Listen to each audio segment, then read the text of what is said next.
This week on How to Horticulture, chip budding on apples. Here's your rootstock. Your rootstock should be actively growing, have a high turgidity, be healthy and disease-free. Next are arbor bands or clips if you have them preferred. Then knives, make sure they are sharp and sterilized with the 10% Clorox bleach solution. And then parafilm. These are grafting clips. We will not be using them in this video because their usage highly depends on the size of the rootstock, the diameter, and that doesn't apply to the size we have in stock. Here we will be collecting the scion wood. It is important to collect scion wood that is not actively growing or dormant. Apples do not grow true from seed, so if a specific variety is desired, say Ben Davis or Roma in this case, a graft is required.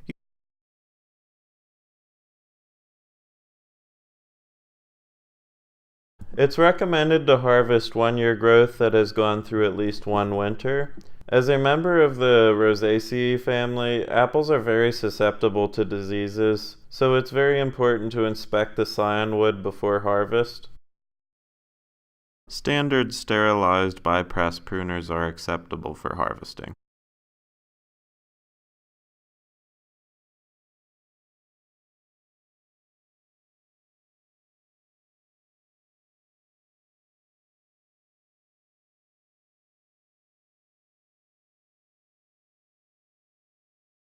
You should select a larger quantity of scion wood in case of human error later in this process. This is a flower bud. You do not want to harvest these because they will only produce a single fruit. We are looking for foliar buds like these, which are identifiably smaller. It will form foliage which will develop into the desired variety. The bud chip should be cut to allow at least a ½ inch on either side of the bud.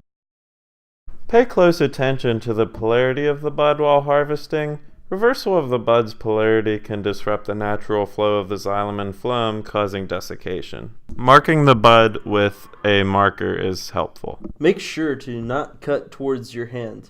Firmly grasp the knife for assured control. Make a safety circle for the protection of others nearby. Keep your first aid kit in reach.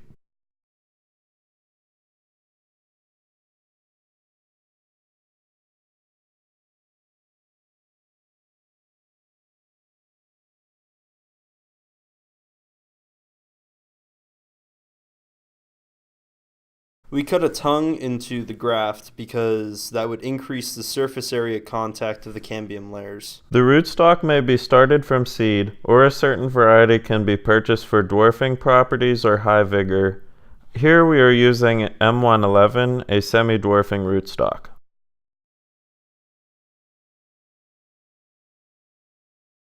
It is important to align the cambium layers of the rootstock and scion wood. The cambium layer is the point of growth responsible for H2O and nutrient transport that will keep the bud chip alive.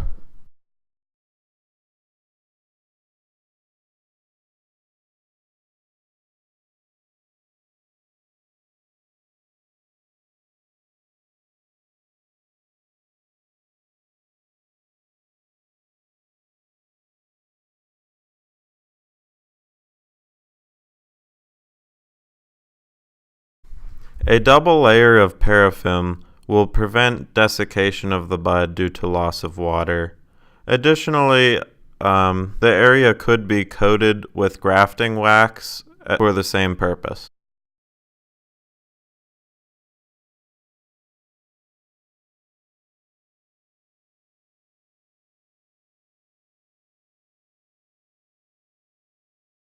The grafting band will hold the bud in place. After about a month, the tree bud should hake.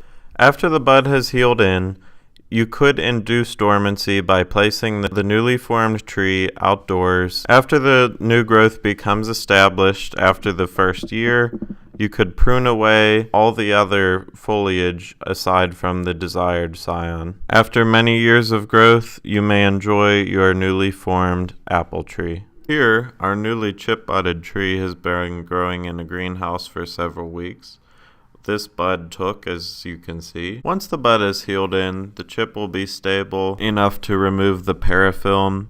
Make sure you do it very carefully as to not damage the bud. These previously grafted trees are placed in a sheltered location outdoors so that dormancy can be induced. This is to save valued greenhouse space. They will later be placed in a pot-and-pot system and be pruned so that only the scion may become the mature tree. Thank you for watching. Be sure to hit that like and subscribe button.